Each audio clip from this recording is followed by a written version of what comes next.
अब सभी को पता है कि देश के अंदर छात्रों का आंदोलन हुआ नीट को लेकर। हर जगह इस आंदोलन की चर्चा। बहुत सारे लोग कह रहे हैं कि आंदोलन होना चाहिए, बहुत सारे लोग बोले कि आंदोलन नहीं होना चाहिए। लोगों की अलग अलग प्रतिक्रियाएं वो आराम से आती हैं और अनंत काल तक आती रहेंगी, लेकिन हमेशा लोकतंत्र में हमें आवाज उठानी चाहिए। लेकिन हमेशा एक बात का ध्यान रखना चाहिए, जो मैं आपसे शुरू से कह रहा हूं, या आपकी ही आवाज है या आपको कोई इस्तेमाल कर रहा है। इस चीज का ध्यान सिर्फ आपको रखना पड़ेगा, उस हर व्यक्ति को रखना पड़ेगा जो धरातल पर यानी कि ग्राउंड पर अपनी आवाज को रखता है या अपनी मांगों को रखता है। देश के अंदर मैं आपसे हमेशा कहता हूं कि आपका जो विपक्ष है वो भी बहुत मजबूत होना चाहिए। अगर आपका विपक्ष कमजोर हो गया तो कल आपके लिए आवाज कौन उठाएगा? इसलिए कहते हैं कि विपक्ष की अपनी वैल्यू है। अगर सच में विपक्ष आपके साथ खड़ा है, वो सच में देश के लोगों के साथ खड़ा है, उसमें राजनीति नहीं हो रही है, तो विपक्ष का होना बहुत जरूरी है, वो भी एक मजबूत विपक्ष का। हम इस पर पूरी बात करेंगे, लेकिन दुनिया भर में बहुत सारी चर्चाएं हैं। लोगों ने मुझे बहुत मैसेज करे। लोगों ने बोला कि सर आपने एक वीडियो डाला लास्ट टाइम पर और आपने बोला कि कहीं ना कहीं विदेशी फंडिंग इस आंदोलन के अंदर है। मैं छात्रों की बात नहीं कर रहा हूं, छात्रों का यूज जो कर रहे थे उनकी बात कर रहा हूं। लेकिन लोगों ने बोला कि सर देखो एमईए का एक बयान आ गया और उसमें क्लियर बोल दिया कि कोई भी फंडिंग नहीं है, और दुनिया भर के अंदर उस वीडियोस को वायरल किया गया। तो हम एक बार वापस उसी वीडियो को देखते हैं जो एमईए का यानी कि विदेश मंत्रालय के स्पोक पर्सन हैं रणधीर जायसवाल, उन्होंने क्या बोला, महज 16 सेकंड में आप सुनिए। फॉरेन फंडिंग वगैरह की बात जो आपने कही, जो प्रदर्शन चल रहा है, तो मैं ये कहना चाहूंगा कि मेरे पास इस मसले पर किसी प्रकार का कोई इंफॉर्मेशन आपसे साझा करने के लिए नहीं है। आपने उनका बयान सुना, उन्होंने क्या बोला है पता है? लोगों ने उनसे पूछा, भीड़ में किसी ने पूछा कि सर जो ये प्रोटेस्ट चल रहा है या जो आंदोलन चल रहा है इसमें कोई विदेशी फंडिंग है? उन्होंने एग्जैक्ट वर्ड क्या बोले शायद आपने सुन लिए। उन्होंने बोला विदेशी फंडिंग या अन्य आरोपों के खिलाफ मेरे पास अभी कोई भी जानकारी नहीं है जो मैं आपसे साझा करूं। यह बात थी 24 जुलाई की, लेकिन इस बात को पूरी दुनिया के अंदर कैसे वायरल किया गया?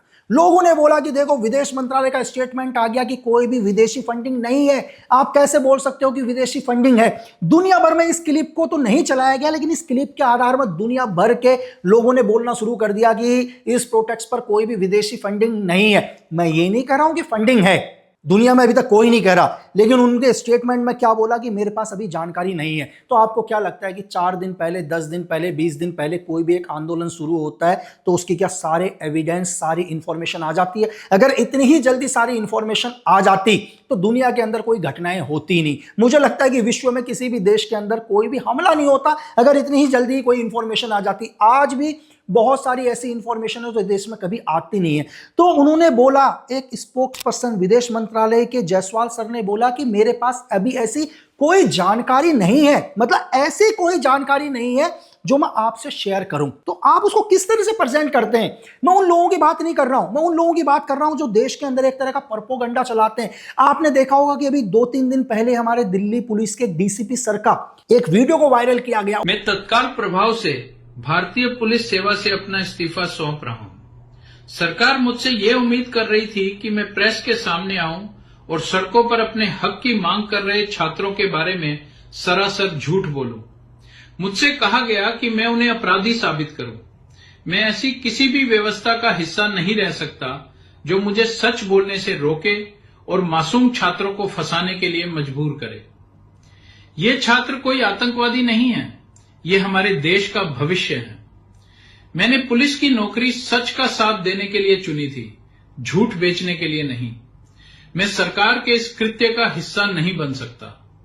आज से मैं सरकार के साथ नहीं बल्कि इन छात्रों के साथ हूं। उन्होंने बोला कि मैं छात्रों के साथ खड़ा हूं, मैं नौकरी से रिजाइन दे रहा हूं। मैं आपसे एक क्वेश्चन पूछ रहा हूं, यह क्वेश्चन आम लोगों से है, यह क्वेश्चन उनसे नहीं है जो देश में प्रोपेगेंडा करते हैं, क्योंकि उनके लिए तो मेरे कभी कोई क्वेश्चन होते ही नहीं है। आम जनता से ये कौन लोग हैं जो एआई से इस तरह की वीडियो बना रहे हैं? ये कौन लोग हैं जो दुनिया भर में इन वीडियो को सर्कुलेट करते हैं? कोई ना कोई तो होंगे।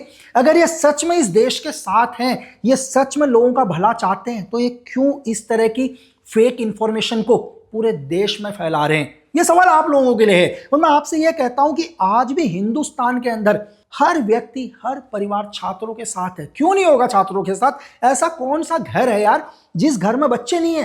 हर घर में बच्चे हैं। सबके बच्चे हैं, सबके बच्चे स्कूल जाते हैं, कल वही बच्चे कॉलेज जाएंगे, तो सभी छात्रों के साथ हैं। लेकिन मैं आपसे शुरू से कह रहा हूं, जब पहले दिन मैंने भी आपसे बोला कि आपका कौन यूज कर रहा है वो आप देखो। मैं आपसे एक सवाल पूछता हूं, आज दुनिया भर के लोग क्या बोलते हैं कि छात्रों ने जो किया वो गलत किया। नहीं, छात्रों ने अभी भी नहीं, छात्र तो थे ही नहीं हिंसा में यार। आपको क्या लगता है कि छात्र हिंसा में होंगे? तो बहुत सारे लोग मेरे से ही क्वेश्चन करेंगे, सर आपको नहीं दिख रहा बच्चे गालियां दे रहे? मैं मानता हूं बच्चे गालियां दे रहे, होता क्या है, ये हमने बहुत अनुभव किया है यार। ये अनुभव 4 दिन का नहीं है, हम इसे कई सालों से देख रहे हैं। क्या होता है जब भीड़ होती है ना, भीड़ में लोगों का गुस्सा होता है। ऐसा नहीं है कि वो बच्चा बहुत ही गंदा है या बहुत ही घटिया है, ऐसा हम नहीं कह सकते हैं। क्या होता है, भीड़ के अंदर उकसाने लोग होते हैं, पत्थर मारते हैं, उनको देख के दूसरा भी कर लेता है। ऐसा नहीं है कि वो घर से प्लान करके आया था। जब एक बच्चा घर से आया होगा तो उसके दिमाग में एक प्लानिंग नहीं थी कि मैं किसी के ऊपर पत्थर मारूंगा, मैं किसी को गालियां दूंगा। सच में नहीं होगी प्लानिंग। किनके अंदर होगी पता है? जो अपराधी लोग थे, जो इस प्रोटेस्ट की आड़ में बहुत सारे ऐसे लोग हैं जिनके ऊपर हत्याओं के मुकदमे चल रहे हैं, जिन पर रेप के मुकदमे चल रहे हैं, जिनके ऊपर अपहरण के मुकदमे चल रहे हैं, जिनके ऊपर फिरौती के मुकदमे चल रहे हैं। ये मैं नहीं कह रहा हूं, ये हमारी सरकार बोल रही है। उन सभी लोगों के नाम निकाले गए हैं जिन पर पहले से ही बहुत सारे क्या थे, आपराधिक मुकदमे थे। तो सरकार उनके खिलाफ कार्रवाई कर रही है। अब क्या है, जो भी सीजीपी के जो भी लीडर्स लोग हैं वो बोलते हैं कि हम तो सुप्रीम कोर्ट की जो चौथा पॉइंट है वो नहीं मानते। यानी कि सुप्रीम कोर्ट के जज साहब हैं सूर्यकांत जी, उन्होंने बोला कि हम 18 साल के किसी भी बच्चे को अरेस्ट नहीं किया जाएगा। कितना अच्छा पॉइंट है। बोला नहीं, एक भी बच्चे के ऊपर एक्शन नहीं होगा जो इस आंदोलन में आए थे। हमारे सुप्रीम कोर्ट के जजेस ने बोला कि किसी भी स्टूडेंट के ऊपर कार्रवाई नहीं होगी। ये भी बिल्कुल अच्छी बात है यार, नहीं होनी चाहिए क्योंकि वो लोग अपनी मांग को उठाने हैं। लेकिन उन्होंने एक चीज बोला जिसके खिलाफ लोगों का गुस्सा आ गया। आम लोगों का गुस्सा नहीं आया, ये इन्हीं लोगों का गुस्सा आया जो शुरू से ही प्रोपेगेंडा फैला रहे हैं। वो बोल रहे हैं नहीं, किसी के खिलाफ भी नहीं होनी चाहिए। सुप्रीम कोर्ट ने क्या बोला? सुप्रीम कोर्ट ने बोला कि सिर्फ उनके ऊपर से एफआईआर ना हटाई जाए जिनके पहले से आपराधिक मुकदमे हैं। मेरी बात समझ लो, आपके आंदोलन के अंदर बहुत सारे वो लोग हैं जिनके ऊपर हत्याओं के मुकदमे, रेप के मुकदमे, अपहरण के मुकदमे। ऐसा नहीं है कि आज पहली बार पुलिस ने उनके ऊपर एफआईआर दर्ज करी है। पुलिस ने उनको चेक किया, उनकी डिटेल निकाली और पुलिस ने देखा यार इन लोगों का तो पहले से ही आपराधिक इतिहास है। ये रेप करने वाला तो एनईटी का छात्र हो ही नहीं सकता, नीट का छात्र। ये हत्या करने वाला थोड़ा ना छात्र हो सकता है, ये अपहरण करने वाला थोड़ा ना छात्र हो सकता है। इनके ऊपर तो कई कई मुकदमे चल रहे हैं। तो सुप्रीम कोर्ट ने सिर्फ उन लोगों के लिए बोला। लेकिन ये जो लोग, जो लीडर है, वो तो नहीं, हम इस पॉइंट को मानते ही नहीं। इसका मतलब आप उन रेपिस्ट के साथ हैं, आप उन मर्डर करने वालों के साथ हैं। जब कोर्ट ने बोल दिया कि छात्रों के ऊपर कुछ भी नहीं होगा, तब भी आपको प्रोपेगेंडा करना है। और इनका एक डबल स्टेटमेंट और देखना, ऐसा है, ये क्या बोलते हैं, ये अनाउंसमेंट करते हैं अब कि जिन्होंने भी तोड़फोड़ करी, जिन्होंने भी मारपीट करी, हम उनके साथ नहीं है। और एक तरफ बोलते हैं कि नहीं, उनके ऊपर से भी एफआईआर हटाई जाए, मतलब उनके ऊपर से, आपराधिक लोगों के ऊपर से। मैं आज भी आपसे कह रहा हूं, स्टूडेंट्स के ऊपर कोई एफआईआर नहीं होगी। 18 साल से छोटे के किसी भी बच्चे को नहीं छुआ जाएगा। जो भी वहां छात्र आए थे उनके ऊपर कोई एक्शन नहीं होगा। ये तो हमारी सरकार भी कह रही है, कोर्ट भी कह रही है मेरे भाई, और ये देश का हर आदमी चाहता है। लेकिन हम अपराधी के साथ नहीं खड़े, हम उनके साथ नहीं खड़े जिन्होंने कई रेप्स करे और उस भीड़ में थे और लोगों को मार रहे थे। हम उनके साथ नहीं खड़े जो लोगों से फिरौती मांगते, लोगों का अपहरण करते हैं। उनके साथ तो कौन खड़ा होगा? लेकिन ये लोग कहते हैं नहीं, आप उनके ऊपर भी नहीं करोगे। दूसरी चीज, इनका डबल स्टेटमेंट देखना। जब इन्होंने बुलाया, अपने मंच कैसे कैसे लोगों को दिए। मैंने तो स्टूडेंट बहुत कम देखे वहां पर। जो रियल नीट के बच्चे होंगे, मैंने कहां देखे स्टूडेंट्स। कोई कौन सी पार्टी का नेता आ रहा, कोई कौन सा लोग आ रहा, क्या क्या बयान दिए उन्होंने यार। आपको लगता है वो हर आदमी क्या करा, बच्चों की आड़ में एक स्टेज को शेयर किया और अपनी बात, अपनी नफरत दुनिया तक पहुंचा दी, है ना। और मैं आपसे क्या कह रहा हूं कि बहुत सारे लोग मुझसे भी नाराज, यार मेरे से तुम क्या नाराज भाई, तुम छात्र लोग इस दुनिया के सबसे पावरफुल बन जाओगे तो मुझे खुशी होगी यार। मेरे से तो ना तुम कुछ मांग रहे हो, तो क्यों मैं तुमसे गुस्सा होऊंगा। मुझे एक चीज बताओ, आप मेरी जगह खुद को रखकर देखो एक पल के लिए। चलो मैं ही हूं, मैं ये नहीं बोलता कि हम किसी पार्टी को लेके नहीं चलते यार, हम इसमें राजनीति नहीं करेंगे। बहुत सारे लोगों ने मुझसे बोला कि सर आप बात बोलो कि आज तो पंजाब में भी पेपर हुए, क्या पंजाब के नहीं यार, ये राजनीति पर नहीं पड़ेंगे। ये गंदी राजनीति है कि पंजाब में जिसकी सरकार है वो क्यों नहीं एक्शन उठा रहा है यार। ये बहुत घटिया राजनीति है। हम राजनीति पर बात करेंगे ही नहीं, तो हम सिर्फ मुद्दों पर बात करेंगे। जब आज ये स्पोक पर्सन बोलते हैं कि जो भी इस आंदोलन में आए थे और जिन्होंने भी झगड़ा किया, हम उनके साथ नहीं खड़े, ये सिर्फ बोलते हैं।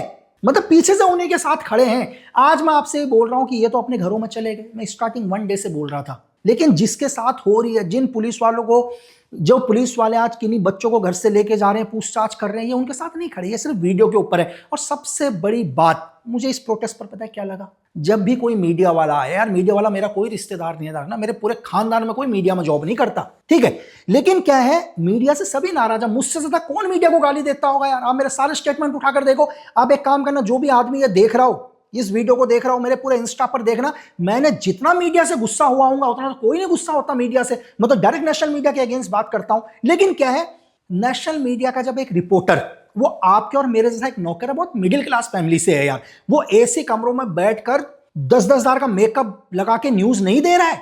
आप समझ गए होंगे, जो न्यूज बड़े बड़े जर्नलिस्ट हैं जो कभी एसी कमरों से बाहर नहीं निकलते, यार ये तो लोग हैं ग्राउंड पर करते हैं। बरसात ऊपर से हो रही है, आप लोगों के बीच में खड़े हैं, आप लोगों से पूछने आ रहे हैं, वो मालिक है किसी मीडिया के? एक पल के लिए सोचकर देखो यार, हमारे और आपके जैसे नौकर हैं भाई, 20-25-30 हजार में नौकरी करते हैं, उनको वहां से ऑर्डर मिला कि जाओ प्रोटेक्ट्स को कवर करो, लोगों ने उनके साथ मारपीट करी, छीना झपटी करी। अगर सच में इतनी ताकत रखते हो ना भाई, सच में ताकत रखते हो, जो इन मीडिया हाउसों के मालिक हैं, कौन है आपको पता है ना? देश के मीडिया हाउसों के मालिक किसका है? कौन नेटवर्क 18 के मालिक है, एनडीटीवी के मालिक कौन है? आप समझ गए, देश के पावरफुल फर्स्ट सेकंड पर्सन। क्या आप में से किसी की हिम्मत है उनके घर के बाहर जाके उनके बच्चों को, उनको छूने की कोशिश करो? आपको जमीन के 18 फुट नीचे डाल देंगे वो लोग, पावरफुल लोग हैं। लेकिन आपका जोर किस पर चलेगा? आपके जैसे इंसान के ऊपर, एक मिडिल क्लास फैमिली के ऊपर। एक लड़की आपसे पूछने के लिए आई, आपने उनको दबा के मारा, लड़के को मारा, चलो आपने अपना गुस्सा निकाला। 3 मई 2026 को नीट का पहला पेपर हुआ, शायद 12 तारीख को कैंसिल कर दिया गया था पेपर। लोगों के अंदर बहुत आक्रोश। लगभग 49 डेज के बाद शायद दोबारा 21 जून को नीट का पेपर हुआ, 16 जुलाई को शायद एग्जाम का रिजल्ट आ गया।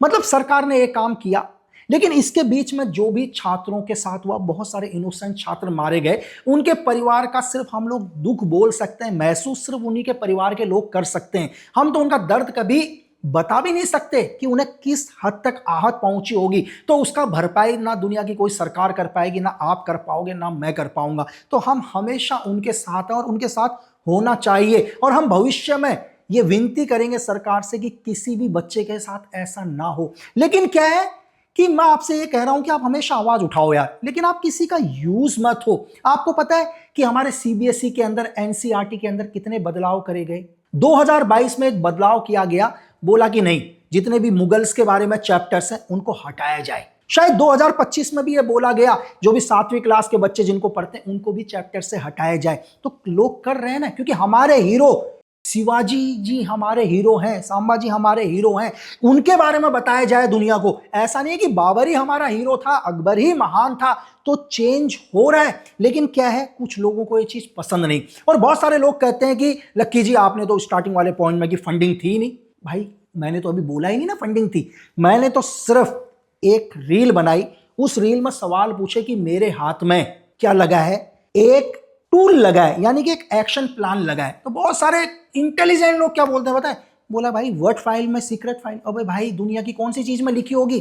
तुमने कितने सीक्रेट फाइल देख लिए, कितने क्लासिफाइड फाइल देख लिए? दुनिया की सबसे बड़ी क्लासिफाइड भी किसी पन्ने में ही लिखी होगी ना, किसी वर्ड में ही लिखी होगी। अच्छा मुझे एक चीज बताओ, ये जो मैंने टूल किट, शायद आपको स्क्रीन पर नजर आ रही होगी, इस टूल किट में देखिए कितने लोगों के नाम है। एक आप पार्टी के लीडर, उनका भी नाम है इसमें, हिंदुस्तान के बड़े बड़े वकीलों का नाम है इसमें, बड़े बड़े डॉक्टरों का नाम है इसमें, उन एनजीओ का नाम है जो पूरे प्रोटेस्ट पर खाना पहुंचाएंगे, रहने के लिए जगह देंगे। अगर किसी भी बच्चे को मेंटली प्रॉब्लम होती है तो डॉक्टर्स बैठे हुए हैं। ये सारे टूल पर हैं, उन सभी लोगों के नाम भी और नंबर भी है। यार ये टूल किट मैंने तो नहीं बनाया। अगर इस टूल किट के अंदर सच्चाई है तो गवर्नमेंट जांच करेगी कि इतने सारे वकीलों के नाम पहले से। आज आपको पता है इस देश में उन लोगों से पूछना जिनके ऊपर छोटे मोटे केस चल रहे हो, जिनका घर का मैटर चल रहा हो, वो लोग हाथ जोड़ते हैं कि हे ईश्वर हमें कभी कोर्ट कचहरी मत भिजवाओ। क्यों? जैसे वो बेचारे कोर्ट कचहरी जाते हैं, वकीलों की फीस देख के हिल जाते हैं। तो इस टूल किट पर इतने दुनिया भर के वकीलों के नंबर कहां से आ गए जो फ्री में आपके साथ खड़े हैं? इतने सारे डॉक्टर जो फ्री में आपके साथ खड़े हैं, कोई ना कोई तो होंगे दुनिया में, कोई ना कोई, कह रहा हूं कोई भी हो सकता है, जिन लोगों ने इनको हायर किया हो। अगर ये लोग कहते हैं इस लिस्ट में नाम देख के कि हम तो इनोसेंट है, हमारा नाम इसमें क्यों आ गया, तो उन्हें सरकार से बोलना चाहिए इसकी जांच करो। इस टूल किट की जांच करो कि ये टूल किट कैसे एक आम आदमी तक पहुंच गया। ये टूल किट तो बिल्कुल गलत है। ये सारे एनजीओ सरकार को बोले कि इसकी जांच करें, लेकिन कोई भी नहीं बोलेगा भाई, कोई नहीं बोल रहा इसकी जांच करने के लिए, लेकिन सरकार इसकी जांच कर रही है।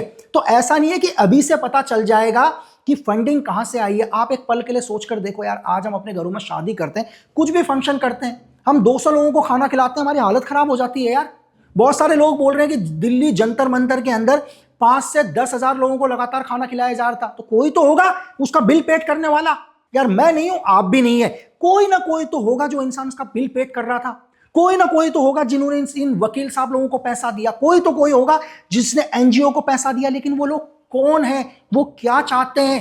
मैं आपसे हमेशा एक क्वेश्चन किया, पिछले बार भी मैंने आपको बोला कि अगर आपके परिवार में जब भी आप घर जाते हैं, अगर कोई बच्चा कोई बेटी ये बोल दे कि मुझे आज किसी ने एक मोबाइल फोन गिफ्ट करा या मुझे किसी ने कुछ दिया, तो माँ बाप बोलते हैं बेटा कहां से आया ये चीज? माँ बाप को जानने का अधिकार होता है उसके बच्चे को किसने दिया। तो हमारे देश को भी अधिकार है ये जानने का कि ये पैसा किसने दिया और क्यों दिया, वो इसका क्या मकसद चाहता था। ये अधिकार है जानने का सरकार को। तो इसमें गुस्सा नहीं होना चाहिए, तो धीरे धीरे चीजें निकलेंगी। मैं आपसे अभी भी कह रहा हूं, मैं ये नहीं कह रहा हूं कि प्रोटेस्ट नहीं होना चाहिए, ये तो होना चाहिए यार। क्यों नहीं होना चाहिए भाई? मैं खुद अपने जीवन के 4 साल अंदर निकाल के लाया हूं। मुझसे पूछोगे आपकी पुलिस कैसी होती है, आपने तो 4 लठ खा लिए, मैं तो भाई 3 दिन तक रिमांड में रहा हुआ हूं। तो मुझे बताने की जरूरत नहीं है कि दर्द कैसा होता है।